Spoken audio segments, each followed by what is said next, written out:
This is quite an interesting and unusual brass kit bag lock. It dates to around about 1900, and the reason that it stands out from most others is the shape. You can see it's far squarer, much taller than most, and also it's got an internal lock.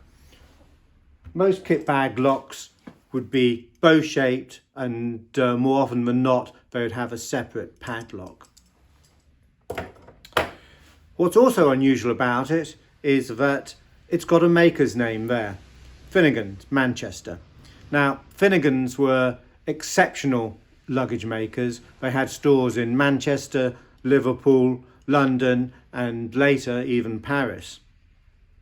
So it kind of makes sense that they would also make and sell kit bag locks. But it's quite unusual to get a kit bag lock which has got a maker's stamp on it.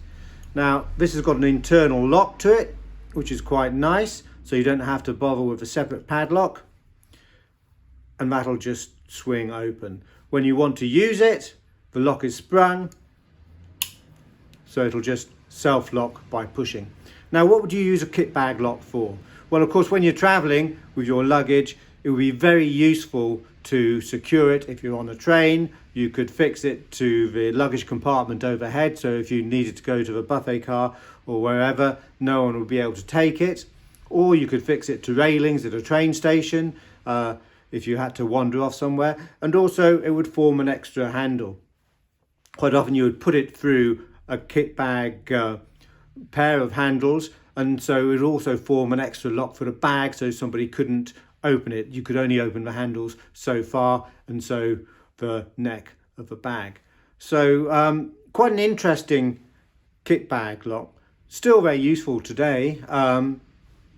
We had one person who bought one a long time ago who used it to fix her pram to railings when she went inside the shop with her baby to get her shopping.